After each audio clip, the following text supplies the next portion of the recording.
नमो बुद्धाय, जय भीम, नमस्कार। मेरा नाम रविंद्र कुमार है और आज आप देख रहे हैं बाबा साहब द्वारा लिखी हुई पुस्तक लॉर्ड बुद्धा एंड हिज धम्मा का एपिसोड 29वां।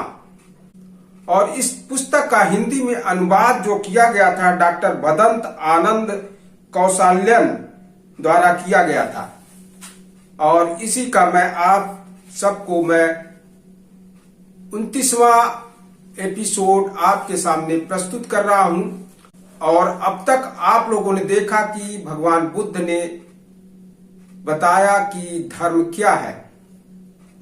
अब वह उनके विचारों में अधर्म क्या है, इसके बारे में आज हम आपके सामने साझा करेंगे। भगवान बुद्ध कहते हैं कि पराप्राकृतिक में विश्वास अधर्म है, यानी प्रकृति से हटकर कोई चीज अगर विश्वास की जाती है तो वो अधर्म। उसके बारे में कहते हैं कि जब कोई भी घटना घटती है, आदमी हमेशा यह जानना चाहता है कि यह घटना कैसे घटी, इसका क्या कारण है।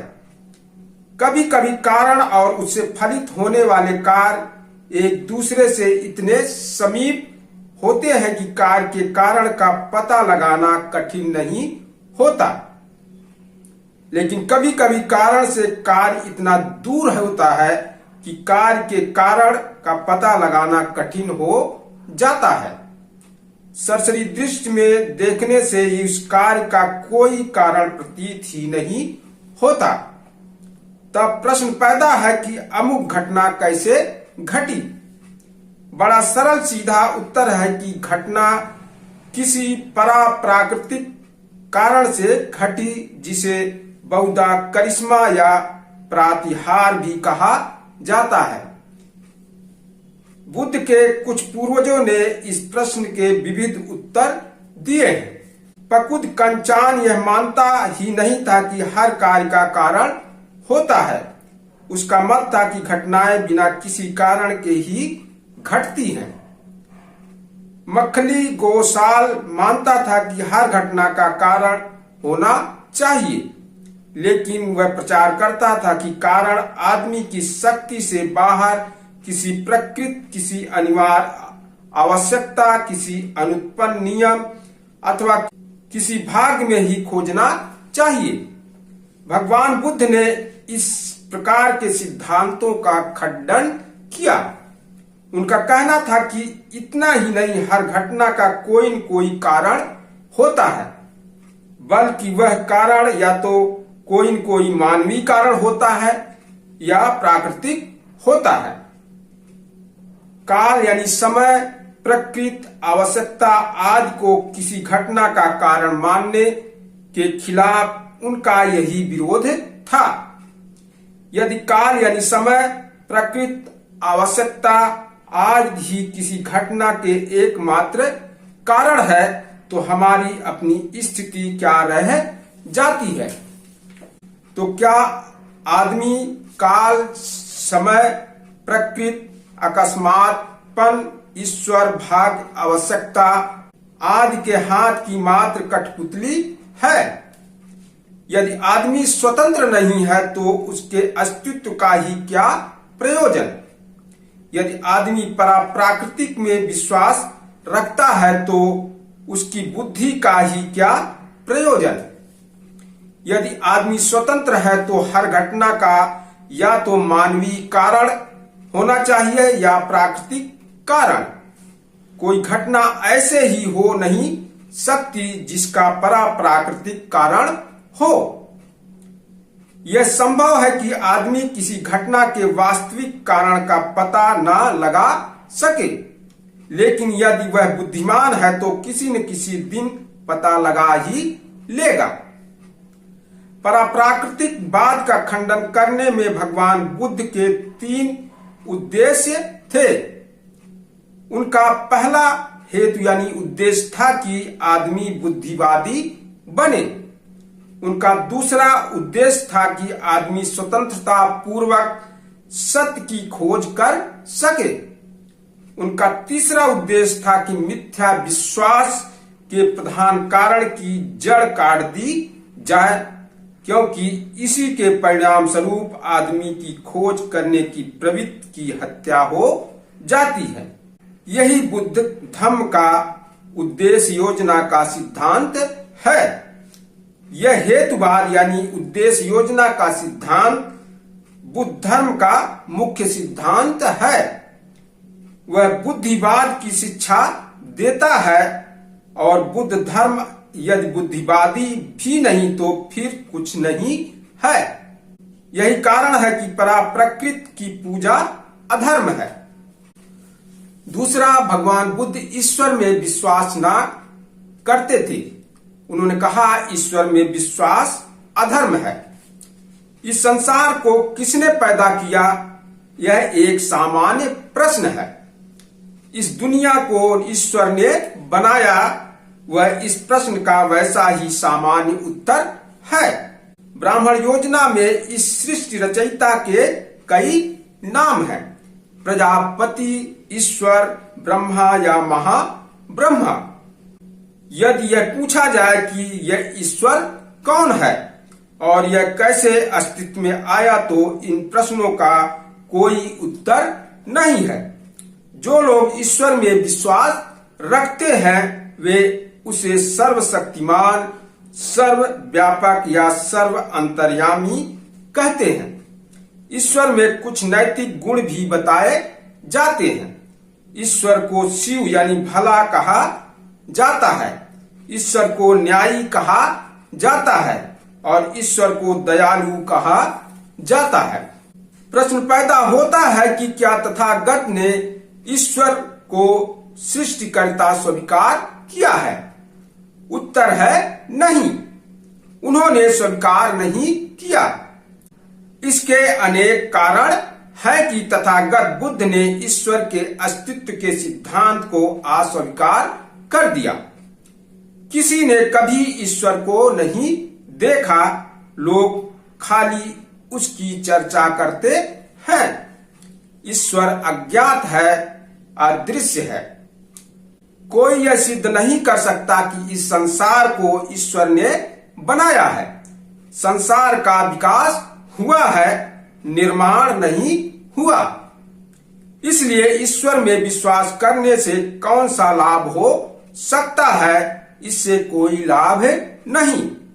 बुद्ध ने कहा कि ईश्वर आश्रित धर्म कल्पना आश्रित है, इसलिए ईश्वर आश्रित धर्म रखने का कोई उपयोग नहीं। इससे केवल मिथ्या विश्वास उत्पन्न होता है। बुद्ध ने इस प्रश्न को यहीं और यूं ही नहीं छोड़ दिया। उन्होंने इस प्रश्न के नाना पहलुओं का विचार किया है। जिन कारणों से भगवान बुद्ध ने ईश्वर के अस्तित्व के सिद्धांत को अस्वीकार किया वे अनेक हैं। उनका तर्क था कि ईश्वर के अस्तित्व का सिद्धांत सत्य आश्रित नहीं है।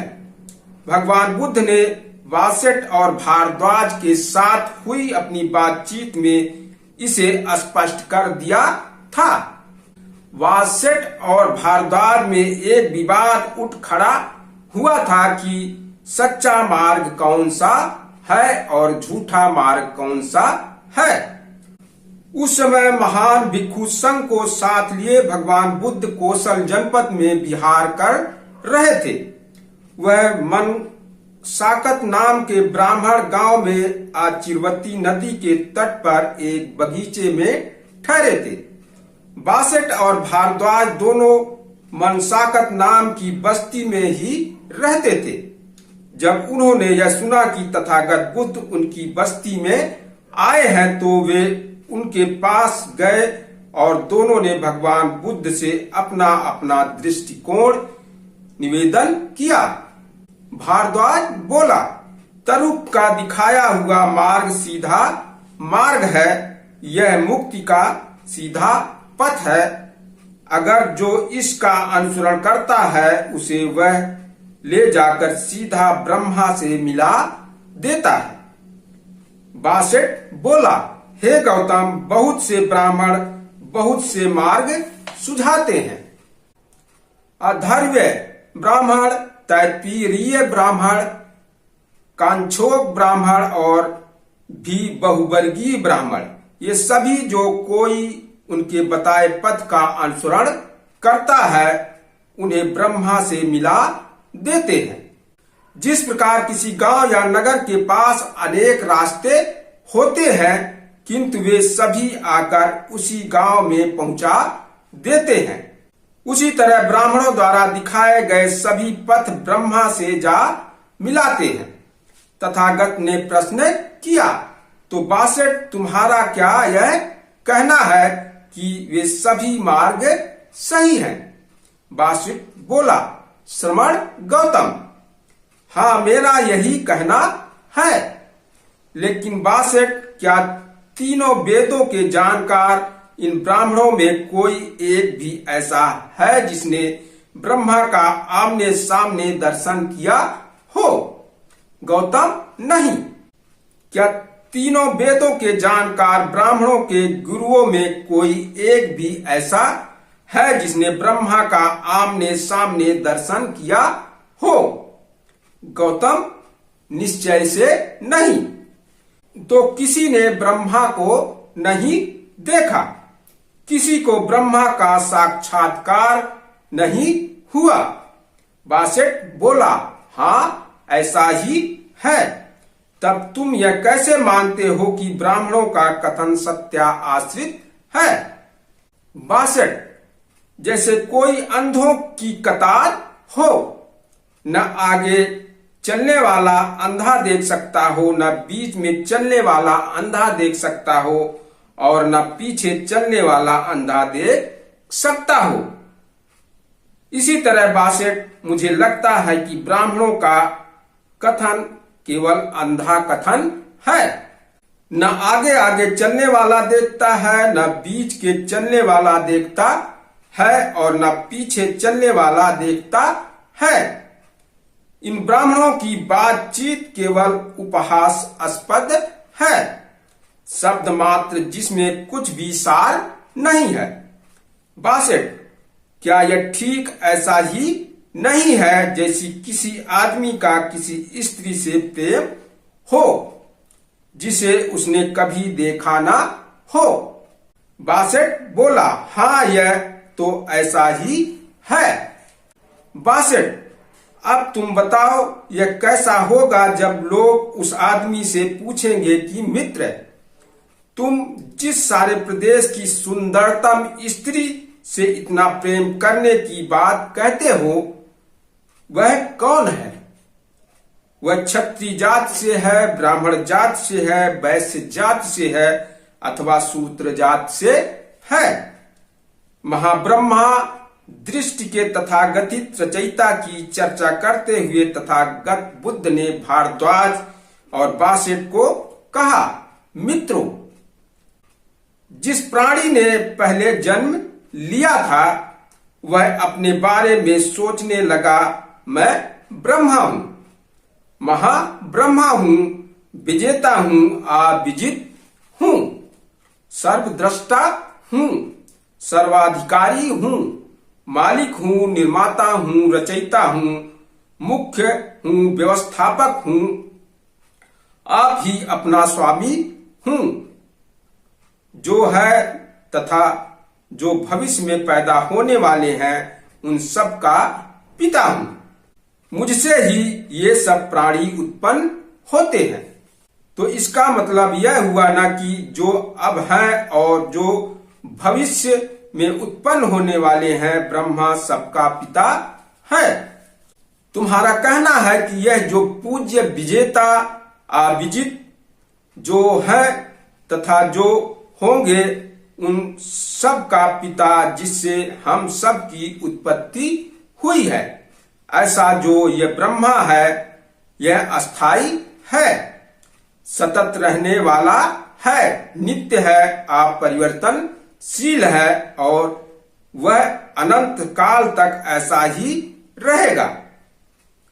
तो हम जिन्हें ब्रह्मा ने उत्पन्न किया है, जो ब्रह्मा के यहां से यहां आए हैं, सभी अनित्य क्यों है, परिवर्तनशील क्यों है, अस्थिर क्यों है, अल्पजीवी क्यों है, मरणाधर्मी क्यों है। इसका वासेट के पास कोई उत्तर न था। तथागत का तीसरा तर्क ईश्वर की सर्वशक्तिमत्ता से संबंधित था। यदि ईश्वर सर्वशक्तिमान है और सृष्टि का पर्याप्त कारण है, तो फिर आदमी के दिल में कुछ करने की इच्छा ही उत्पन्न नहीं हो सकती। उसे कुछ करने की आवश्यकता भी नहीं रह सकती। न उसके मन में कुछ करने का किसी भी तरह का कोई भी प्रयत्न करने का कोई संकल्प ही पैदा नहीं हो सकता। यदि यह ऐसा ही है तो ब्रह्मा ने आदमी को पैदा ही क्यों किया। इसका भी वासेट के पास कोई उत्तर नहीं था।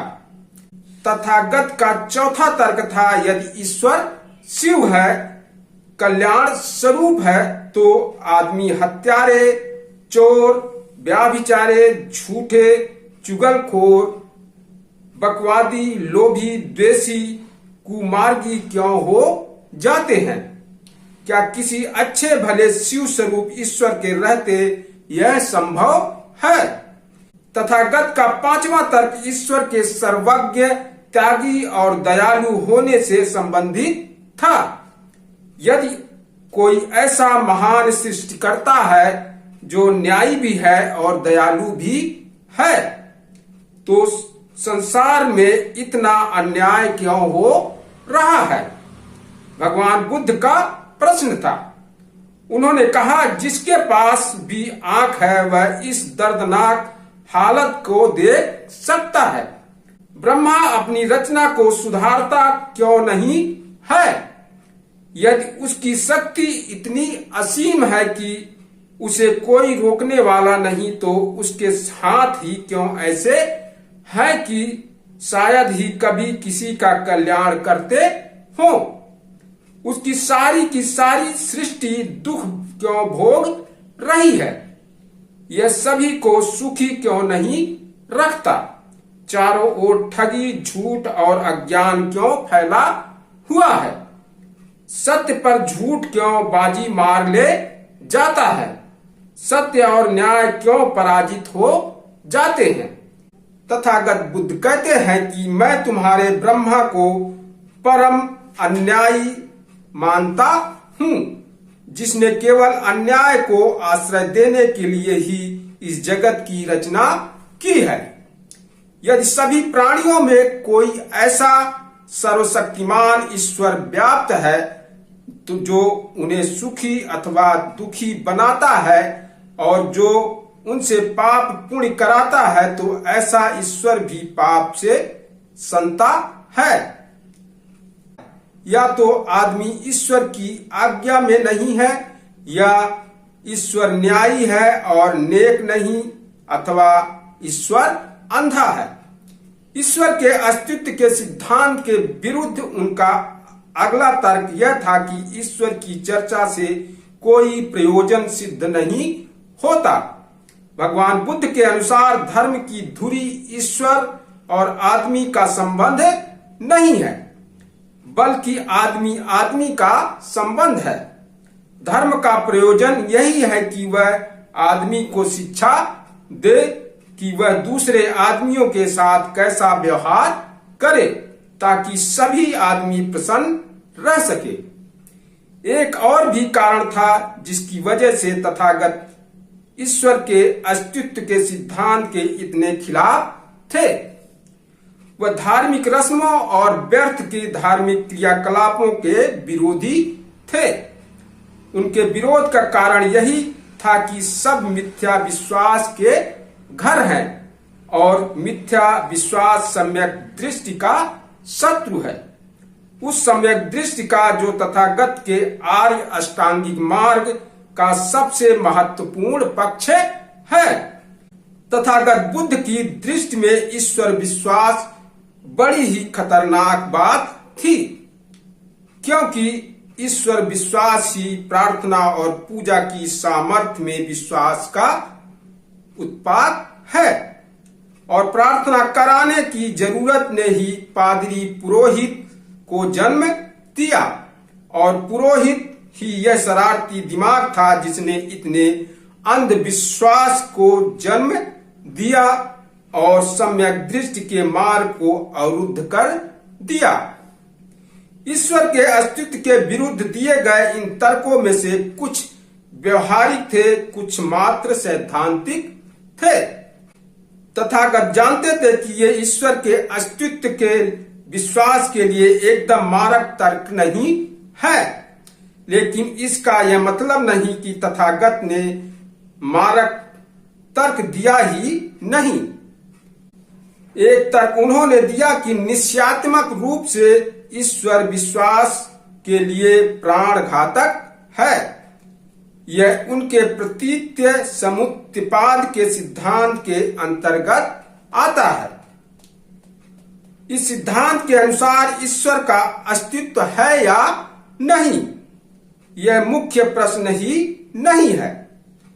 न यही प्रश्न मुख्य है कि ईश्वर ने सृष्टि की रचना की है या नहीं की है। असल प्रश्न यह है कि रचयिता ने सृष्टि किस प्रकार रची।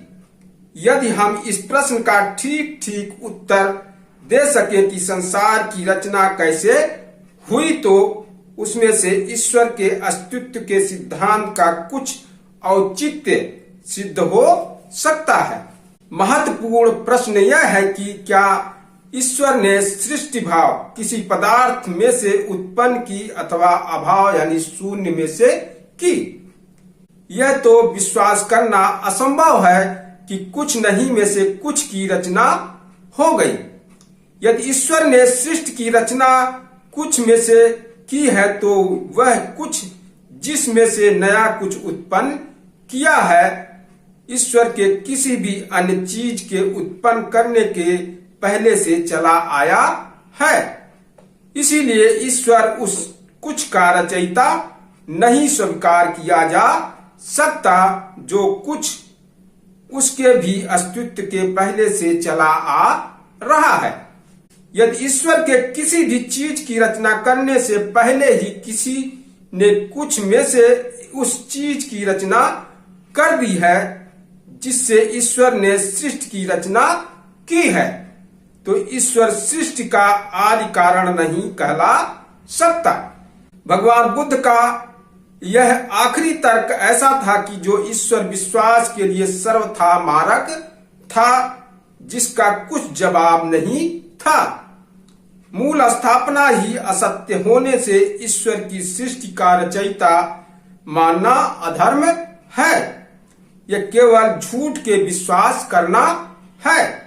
जब बुद्ध अपने धर्म का प्रचार कर रहे थे, उस समय एक मत प्रचलित था जिसे हम वेदांत कहते हैं।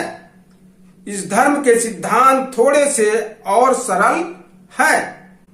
इस विश्व के पृष्ठभूमि में एक सर्वव्यापक जीवन तत्व विद्यमान है जिसे हम ब्रह्मा या ब्रह्मांड कहते हैं।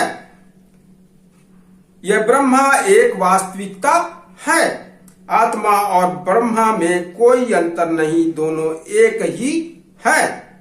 जीवात्मा और ब्रह्म आत्मा को जो वास्तव में एक है, एक मान लेने से ही आदमी को मोक्ष लाभ हो सकता है। जीवात्मा ब्रह्मात्मा की एकता तभी स्थापित हो सकती है जब इसका ज्ञान हो जाए दोनों एक है।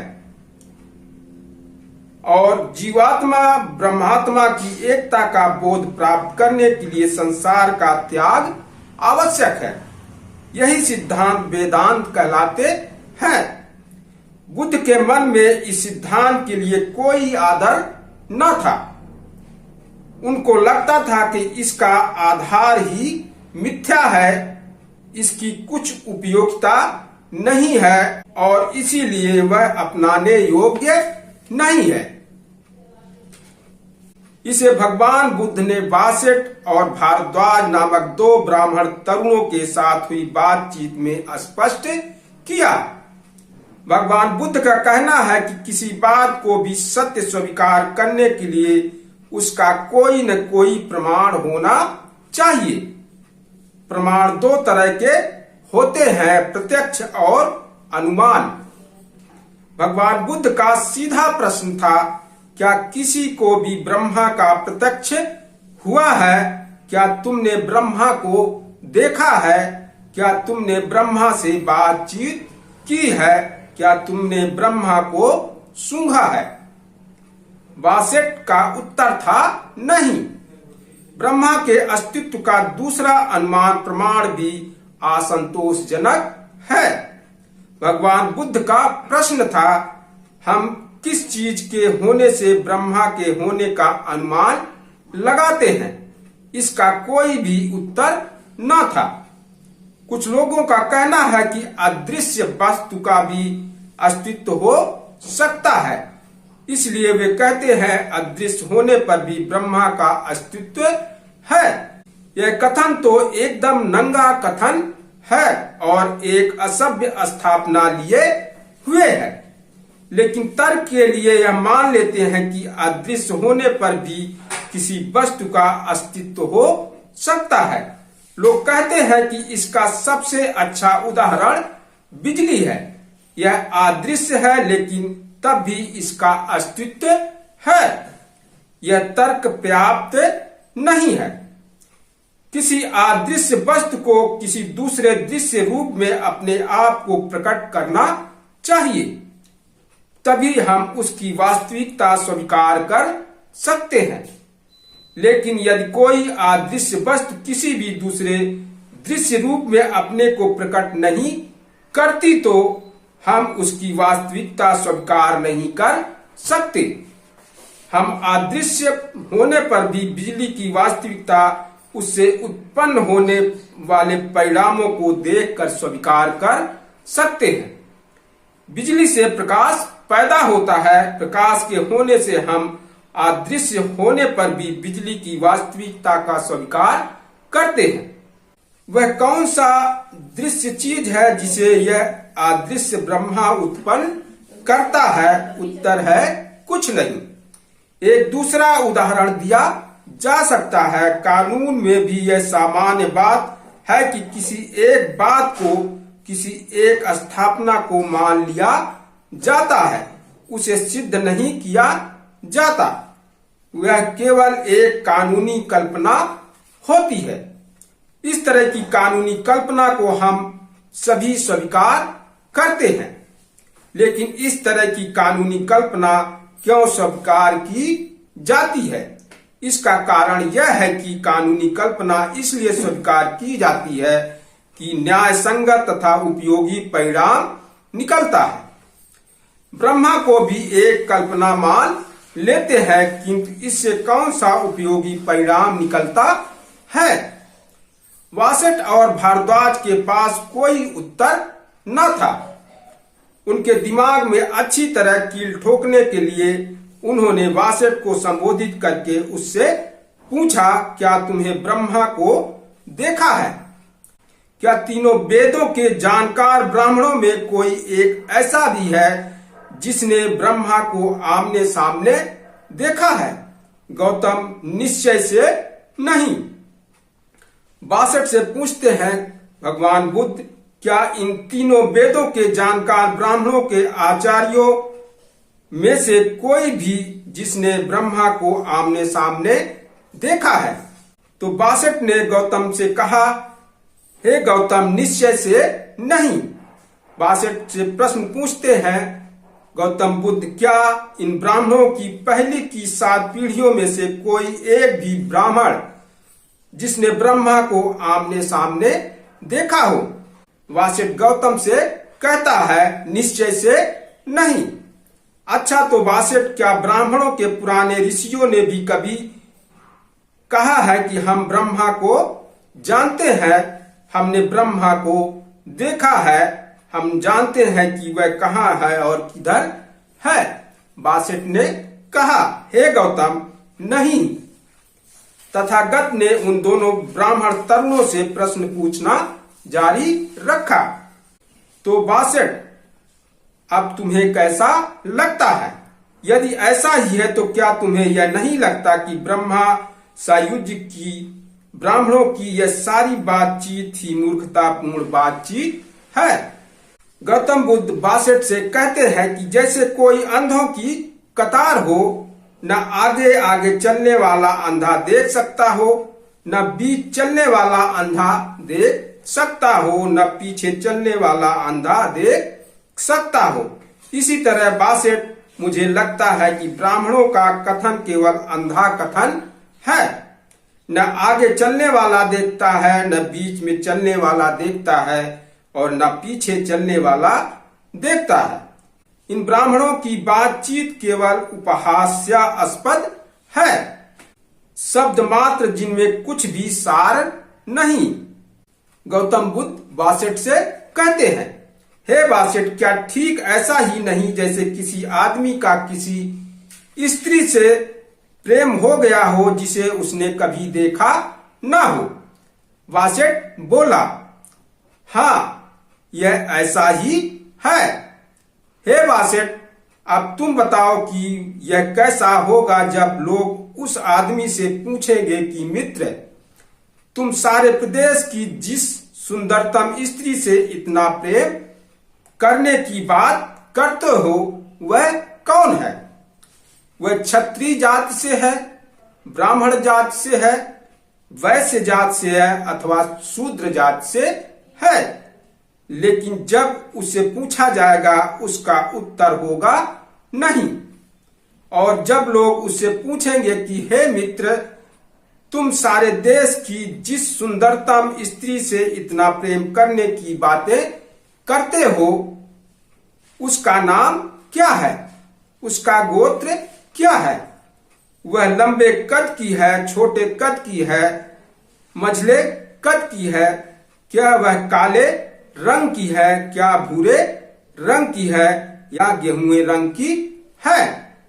वह किस गांव, नगर या शहर में रहती है? लेकिन जब उससे यह सब प्रश्न पूछे जाएंगे उसका एक ही उत्तर होगा नहीं। तो बासेट, तुम्हें कैसा लगता है? क्या तुम्हें ऐसा नहीं लगता कि उस आदमी का कथन मूर्खतापूर्ण कथन है? दोनों ब्राह्मण तरुण बोले, हे गौतम, सचमुच ऐसा ही लगता है। इसलिए ब्रह्मा यथार्थ नहीं है, और यदि कोई धर्म ब्रह्मा आश्रित है तो वह व्यर्थ है।